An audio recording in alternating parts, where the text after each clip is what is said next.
할렐루야.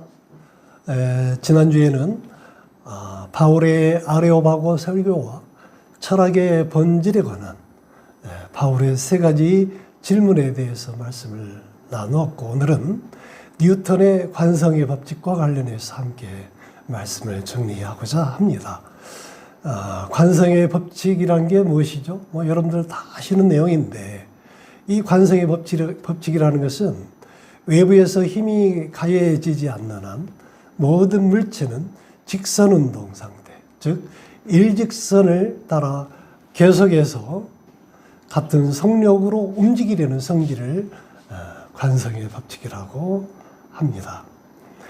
예를 들면 버스를 타고 이제 가는데 그 브레이크를 밟으면 앞으로 쏠리는 현상, 또 트럭이 짐을 싣고 가다가 급회전하면 실려 있는 짐들이 한쪽으로 넘어질 수도 있는 그런 현상. 자, 이런 현상이 관성의 법칙이라면, 자, 설교 시간에도 이런 관성의 법칙이 적용될 때가 있어요. 한 번 졸리면 계속 졸린다. 또 도미노 법칙도 있어요. 옆 사람이 졸면 나도 존다. 아인슈타인의 상대성 이론도 적용될 때가 있어요. 조는 사람이 많아지면 설교 시간이 짧아진다. 이런 내용들을 가지고, 자, 관성의 법칙을 말씀드렸는데, 이 관성의 법칙은 감사에도 적용될 수 있어요. 조그만 일에도 감사하면 나중에는 더 감사가 많아지고 더욱 커지는 것이죠. 자, 그래서 아이들에게 작은 선물을 주고 감사하다는 말을 할 수 있도록 가르쳐야만 합니다. 아이들이 선물을 받고 이런 걸 다 이렇게 반응하게 된다면 그건 잘못된 것이라 볼 수가 있겠습니다. 또 죄에도 관성의 법칙이 있어요. 한 번 죄를 짓고 나면 계속해서 죄를 짓고 또 그 죄가 더 커지게 돼요. 처음 죄를 지을 때는 두렵고 떨리는 마음이었다가 나중에는 뻔뻔해지는, 자, 이런 문제가 이제 관성의 법칙인데요. 오늘 본문의 말씀과 관계된 불평과 원망도 관성의 법칙이 있어요. 처음에는 사소한 것으로부터 이 원망과 불평이 싹트기 시작을 했다가도 계속 하다 보면 원망이 원망을 낳게 됩니다. 출애굽 백성들이 그러했죠. 홍해바다 앞에서 매장지가 없어서 우리를 여기까지 데려왔느냐, 이렇게 원망이 하늘을 찔렀어요. 그리고 홍해바다가 갈라졌습니다. 기적을 처음 했어요. 그럼 그들이 이제 3일도 되지 않아서 마실 물이 없어서 목말라 이제 힘들게 되어지니 마실 물이 없어서 불평하고 원망하고, 또 신광야에 가서는 먹을 것이 없으니까 먹을 것이 없다고 원망하고, 자, 이런 원망이 계속해서 낳고 또 낳고, 그렇게 원망이 이제 하늘을 찌르다 보니 오늘 본문에서 말씀처럼 하나님이 진노하시게 되어지는 상황까지 발전되어지게 됩니다. 자, 오늘 본문의 말씀 민수기죠. 자, 민수기는 출애굽한 이스라엘 백성들의 광야 생활을 기록하고 있는데요. 이 민수기를 보면 11번이나 반복되어지는 단어가 있습니다. 그 단어가 무엇일까요? 눈치가 빠르신 분은 벌써 다 짐작하셨겠네요. 그 단어가 무엇이냐 하면 원망이라는 단어입니다. 그래서 이 단어에서 알 수 있는 것은 원망이라는 삶은 광야 생활과 밀접한 관련이 있구나, 이거예요. 다시 말해서 광야 생활은 원망하는 삶과 관계가 깊다는 거예요. 자, 한번 원망하게 되면 계속해서 원망하게 되는 것이 원망이 가지고 있는 속성이에요. 오늘 본문에서, 자, 이 원망이 어떻게 진행되어지느냐 하면 본문 1절에서 그 피크를 이루어요. 자, 오늘 본문 말씀 1절을 보실까요? 1절 말씀을 보시면 온 회중이 소리를 높여 부르짖으며 백성이 밤새도록 통곡하였더라. 자, 원망의 정도가 이제 차원을 달리해서 부르짖고 통곡하는 상황으로까지 발전하게 되어집니다. 자, 바로 이 1절 상황 직전의 말씀이 무엇이냐면 13장 25절부터 28절까지의 말씀인데요. 그 말씀의 요지는 이거예요. 그게 뭐냐면 첫째는 하나님께서 말씀하신 대로 12명의 정탐꾼이 가나안 땅을 40일 동안 정탐하고 돌아왔어요. 돌아와서 역시 가나안 땅은 젖과 꿀이 흐르는 땅이고, 그리고 이것은 거기에서 따온 과일이다 라고 하면서 풍성한 과일들을 내놓습니다. 자, 그리하니 그 과일과 열매를 본 백성들은 환호성을 지르고 기뻐했습니다.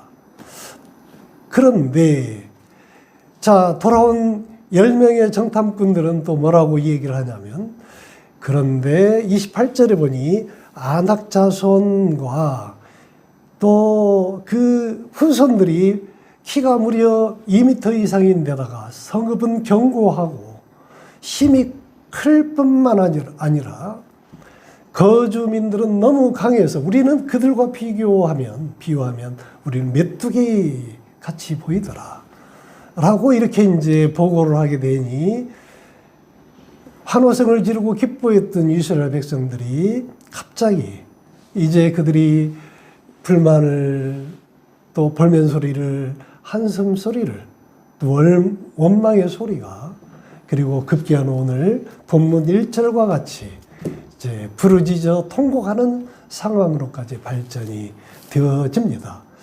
자, 갈렙이 그랬어요. 또 여호수아가 그랬죠. 아니다. 조용히 해라. 그러면서 그 땅은 우리가 능히 올라가서 그 백성을 차지할 것이다. 하나님이 그렇게 우리에게 약속하시지 않았느냐. 그런 약속의 땅이고, 그래서 그 땅은 우리의 먹이다. 그 아낙 자손인들 아무리 험상궂고 또 무서운 존재라 할지라도 그들은 우리의 먹이다 라고 여호수아와 갈렙이 외쳤지만, 그러지만 10명의 정탐꾼들이 이제 바로 이어서 31절과 같이 뭐라고 얘기하냐면, 자, 우리는 능히 올라가서 그 백성을 치지 못하리라. 그들은 우리보다 강하니라 하고, 또 거기서 본 백성들은 신장이 장대한 자들이고, 아까도 얘기했듯이 우리는 그들이 보기에도 메뚜기 같은 존재고, 또 우리 또한 그렇게 해서 인정할 수밖에 없는 그런 상황이다라고 이렇게 이제 보고를 하게 되니, 이스라엘 백성들이 여호수아와 갈렙의 말을 듣지 아니하고 10명의 정탐꾼의 말을 믿고, 정말 갈수록 정말 그 정도가 심할 정도로 원망의 구렁텅이에 빠지는 모습을 보여주고 있습니다. 그것은 왜일까요? 그것은 원망의 속성 때문에 그렇습니다. 좀 전에 말씀드렸듯이 원망은 전념성이 크고, 그래서 습관화되는 속성을 가지고 있어요. 그래서 2절을 보면 이스라엘 자손이 모세와 아론을 온 회중이라고 한다면 거의 대부분의 사람들이 그렇다는 얘기잖아요. 온 회중이 원망하며라고 되어 있습니다. 일부 사람들이라도 여호수아와 갈렙의 의견을 따라줄 수도 있을런지라, 오늘 본문의 말씀을 보면 온 회중이 원망하게 되었고, 또 10절 말씀에 보면 오늘 본문 11절 바로 직전 10절 말씀에 보면 온 회중이 그들을, 그러니까 여호수아와 갈렙이죠. 그들을 돌로 쳐 죽이려고 하는 상황까지로 이렇게 확산되어 가는 것을 볼 수가 있습니다. 원망은 그만큼 전념성이 강해요. 순식간에 온 회중이 그런 잘못된 정보에 빠지게 되고 원망이 하늘을 찌르게 되는 상황으로 가는 것이죠. 그래서 원망 불평을 하는 사람들은 가까이 하지 마라, 뭐 이런 얘기도 우리가 듣잖아요, 가끔. 그 이유는 뭐냐면 원망과 불평하는 사람들 가까이에 있으면 나도 모르게 그 바이러스에 감염되어서 내 자신도 원망하는 사람으로 바뀌게 된다는 거예요. 내가 원망하는 사람으로 바뀌게 된다는 그것은 곧 무엇을 의미하냐면 나 역시나 광야로 내몰리는 삶을 살아가게 되는 거예요. 오늘 본문의 말씀에서 알 수 있는 것은 뭐냐면 민수기에서는 11번이나 되는 원망이라는 단어가 반복되어져 나오고 원망이 곧 광야 생활과 밀접하다는 것을 우리가 알 수 있었던 것처럼 우리가 원망하게 되면 결국은 우리는 그런 삶을 살게 되어질 따름이죠. 따라서 우리가 원망하고 싶을 때는 그러할 때는 원망하기보다는 기도하고 또 원망하고 싶을 때는 원망하기보다는 감사해라. 자, 이런 말씀을 드리고 싶은 것이 오늘 말씀의 요지입니다. 자, 오늘 본문의 말씀 직전에 나와 있는 그 말씀의 요지는 바로 그런 것들이에요. 그런데 10명의 정탐꾼들이 잘못된 정보를 얘기하지 않았어요. 그들도 사실을 얘기했습니다. 그들의 주장이 틀린 말이 아니에요. 사실을 사실대로 보았고 또 그대로 말했던 것이죠.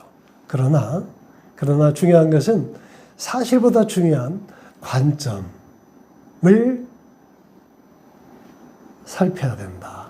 다시 말해서 사실보다 더 중요한 것은 하나님의 관점이다 라고 저는 말씀을 드리고자 하는데, 세상은요 믿음의 눈으로 보지 않으면 순식간에 사탄에게 현혹당하고 말 수밖에 없습니다.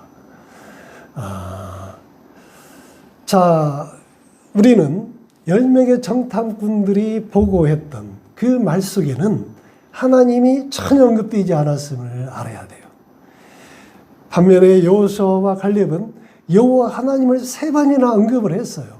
그럼에도 불구하고 아둔한 이스라엘 백성들은 하나님의 뜻을 헤아리지를 못했어요. 그래서 결국은 하나님의 진노를 이제 받게 되어지는데, 오늘 본문의 말씀 주제는 사실보다 하나님의 관점이 중요하다고 제가 제목을 뽑은 이유가 바로 여기에 있어요. 뭐냐면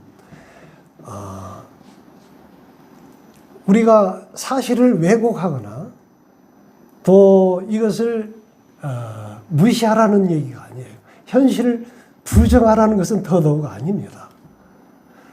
우리의 현실 변함이 없죠. 우리의 남편, 우리의 자녀, 우리의 가족, 또 우리 가족 중에 병들어 있는 가족이 있다면, 그리고 우리가 처해 있는 현실, 문제, 이런 것들이 내가 기도한다고 해서 갑자기 그 현실이 부정이 되고 갑자기 달라지는 건 없어요. 현실은 현실이니까요. 그러나 중요한 것은 하나님의 사람은 사실을 사실로만 보지 않고 그 사실을 하나님의 관점에서 볼 수 있어야 된다는 것입니다. 하나님의 눈으로 바라보게 되면 내가 기도의 무릎을 꿇게 되고, 기도의 무릎을 꿇게 되다 보면 손바닥만한 작은 구름이 보이게 되는 것이기 때문에 그렇습니다. 이게 중요한 거예요. 그래서 우리 인생 가운데 중요한 것은 어떤 일이 일어났느냐가 중요한 것이 아니라 어떤 관점에서 그 일을 바라보게 되었느냐가 더 중요한 것입니다. 여러분, 정탐꾼들의 보고에 이스라엘 백성들은 어떻게 반응했죠? 오늘 본문의 말씀을 보면 자 1절에 보면 밤새도록 통곡하였다. 대성통곡하였다 라고 적고 있어요. 또 두 번째 반응은 무엇이었죠? 두 번째 반응은 원망하고 있어요. 2절에 보면. 자, 누구를 원망하게 되냐면 그들을 이끌고 있는 지도자 모세와 아론을 원망을 해요. 모세와 아론이 잘못한 건 없습니다. 그렇죠? 모세와 아론은 하나님의 말씀에 순종했을 따름이에요. 그래서 순종해서 출애굽 백성들을 이끌었던 것이고 낮에는 구름 기둥, 밤에는 불 기둥의 인도함에 따라서 자 출애굽 백성들을 이끌었고 하나님의 뜻은 홍해를 건너도록 하기 위해서 직선으로 가면 잠깐이면 갈 수 있는 거리를 돌아서 홍해를 건너게 해요. 홍해를 건너게 하시는 하나님의 목적은 무엇이냐면 그런 기적을 통해서 하나님을 알지 못하는 이스라엘 백성들이 하나님을 깨달을 수 있도록 하기 위해서였어요. 그리고 수많은 기적과 표적과 이적을 보여줬어요. 자, 그럼에도 불구하고 그 이스라엘 백성들은 어리석게도 오늘 본문에서와 같이 감사하기는커녕 오히려 하루가 다르게 시간이 갈수록 더욱더 원망이 깊어져 갔어요. 그래서 돌을 들어 쳐 죽이려고 하는 상황까지 이르렀고 그리고 결국은 하나님이 진노를 받게 되는데 우리가 여기에서 알아야 될 것은 이거예요. 그것은 뭐냐면 하나님이 친히 세우시고 자 하나님 앞에 앞장서서 일하고 있는 지도자가 있다면 어떤 경우에도 그를 탓하고 원망해서는 안 된다라고 말씀을 드리고자 합니다. 이건 제 이야기가 아니라 제가 늘 신앙생활을 하면서 섬기던 목사님들이 늘 하시던 말씀이에요. 저도 그 말씀을 그대로 여러분들에게 전합니다. 왜냐하면 그 지도자를 세우시고 일하시는 하나님을 잊어서는 안 되기 때문에 그렇습니다. 그 지도자를 원망하고 탓하는 것은 결국은 하나님을 원망하는 것이에요. 그게 하나님의 원리입니다.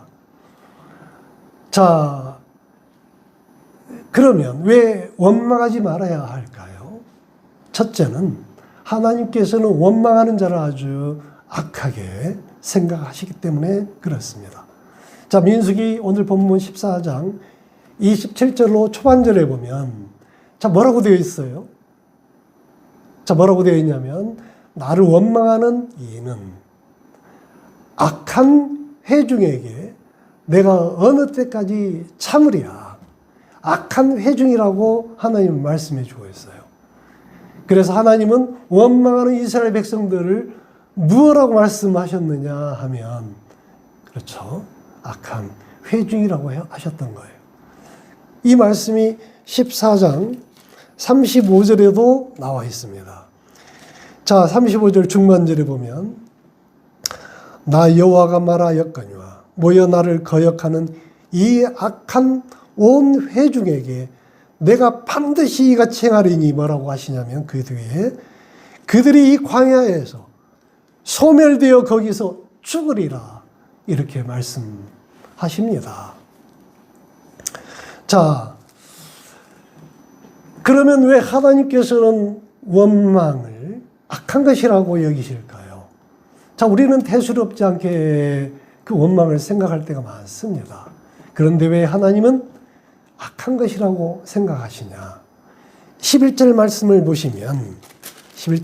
보시면 여호와께서 모세에게 이르시되 이 백성이 어느 때까지 나를 멸시하겠느냐?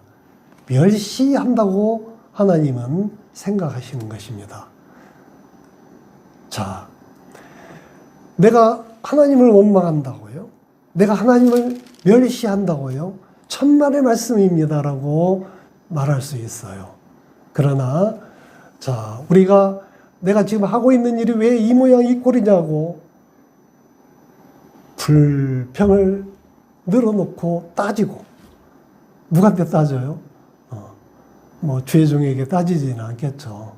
자, 늘 믿고 따랐던 주님을 원망하고 주님께 따지고 드는 그런 때가 있을 수 있어요. 우리도 사람인지라. 자, 그러나 중요한 것은 말로 표현해서는 안 됩니다. 우리가 인간인지라 그런 생각은 할 수가 있어요. 그러나 이스라엘 백성들처럼 이렇게 원망을 토해내고 통곡하고 부르짖어 그렇게 하는 일들은 절대로 삼가해야 할 것입니다. 왜냐하면 멸시한다고 생각하시는 거예요. 왜 멸시라고 생각하시냐면 원망의 근원은 불신앙이기 때문에 그렇습니다. 왜 원망하지 말아야 할까요? 두 번째 이유가 있어요. 그 원망의 소리를 듣습니다. 누가 들으실까요? 하나님이 들으셔요. 14장 27절 말씀에 있어요. 27절 말씀을 보면 나를 원망하는 이 악한 회중에게 내가 어느 때까지 참으랴. 그리고 그 이후에 이스라엘 자손이 나를 향하여 원망하는 바 그 원망하는 말을 내가 들었노라. 그리고 29절에 또 뭐라고 하시냐면 28절에 뭐라고 하시냐면 그들에게 이르기를 여호와의 말씀에 내 삶을 두고 맹세하노라. 너희 말이 내 귀에 들린 대로 내가 너희에게 행하리니. 그러면서 그 뒤에 29절에 가서는 자, 원망한 자 전부가 30절에 여호수아와 갈렙을 제외한 나머지 모든 이들은 결단코 가나안 땅에 들어가지 못하고 또한 너희들은 시체가 되어서 이 광야에 엎드려지게 될 것이다 라고 말씀하시고 곧 이어서 34절에 정탐한 날 40일이죠. 40일 하루를 1년으로 계산해서 40년 동안 가나안 땅에 들어가지 못하고 광야를 떠돌게 될 것이라 이렇게 말씀을 하시게 됩니다. 이스라엘 백성들은 1년 동안 출애굽에서 이제 가나안을 앞두고 있었어요. 자, 요단강을 건너기만 하면 돼요.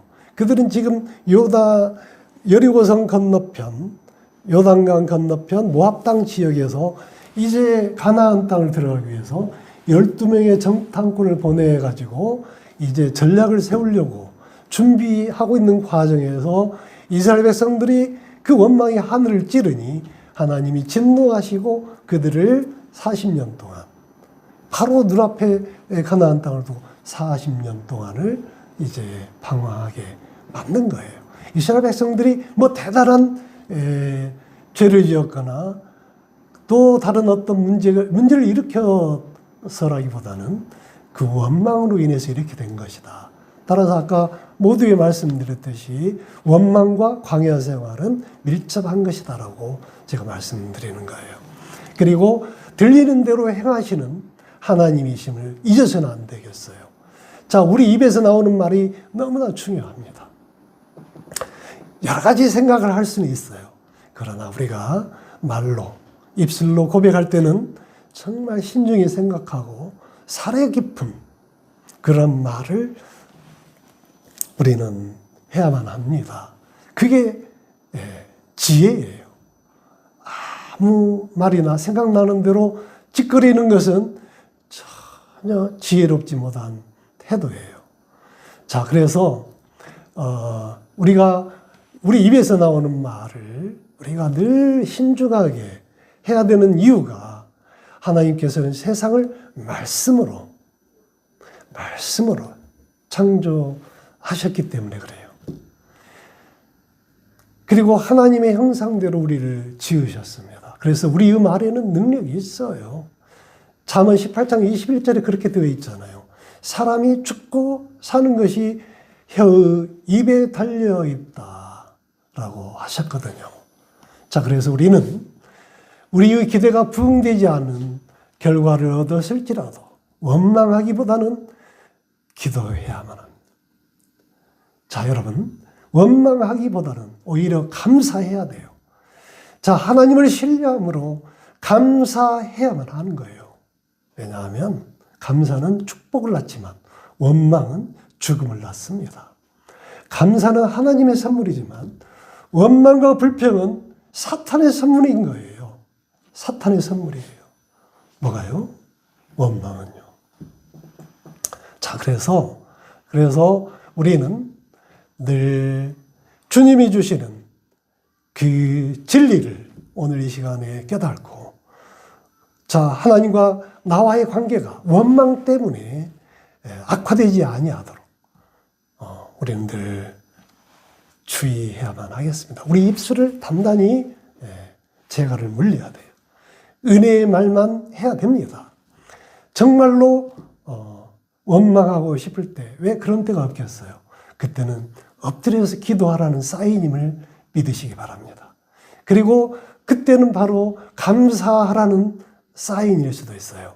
엎드려서 기도하다 보면, 무릎으로 기도하다 보면 감사의 조건들이 생기게 되어지고, 엎드려 기도하다 보면 용서할 수 있는 그런 근거가 생기게 됩니다. 자, 우리의 가정을, 우리의 교회를 무너뜨리는 것은 원망의 소리예요. 가난, 또 질병, 그거는 다 핑계죠. 자, 그런 것들로 말미암아 우리는 서로 원망하게 돼요. 아내는 남편을, 남편은 아내를, 부모는 자녀를, 자녀는 부모를 서로 원망하고 불평하다 보면 결국은 그 공동체가 무너지는 거예요. 깨지는 거예요. 그리고 가정도 교회도 그렇게 무너지는 것이지만 궁극적으로는 이제 자기 자신이 그 원망 때문에 무너지는 거예요. 반대로 감사는 하나님의 선물이라고 했지 않습니까? 우리가 무릎을 꿇고 기도하다 보면 감사의 생각이 들게 돼요. 그리고 감사를 하게 되면 감사가 꼬리를 물게 되고, 그 감사로 말미암아 용서하게 되고, 또 그 용서로 말미암아 가정이 회복되어지고, 또 무너져가는 공동체가 살아나는 놀라운 기적이 일어나는 것이 그게 그런 하나님의 섭리예요. 그런 삶을, 그런 이야기들 우리가 수없이 보고 듣고 지켜보고 하지 않았습니까? 그래서 주변에 도무지 용서할 수 없어서 주의 종에게 상담하러 온 이에게 용서할 수 있도록 그리고 권면하고, 용서가 안 될 터이니 무릎 꿇고 기도해라. 기도하다 보면 용서의 마음이 생길 것이다. 그리고 나면 감사의 마음이 찾아온다. 결과적으로 그가 몇 년이 지난 요즘에는 너무나 행복하고 아름다운 그런 삶을 살고 있음을 늘 보고 있습니다. 그게 원망이고, 그게 감사고, 그리고 그게 용서의 의미임을 깨달으시기 바라겠습니다. 말씀을 정리합니다. 민수기 전체를 놓고 볼 때 가장 중요한 메시지 중에 하나가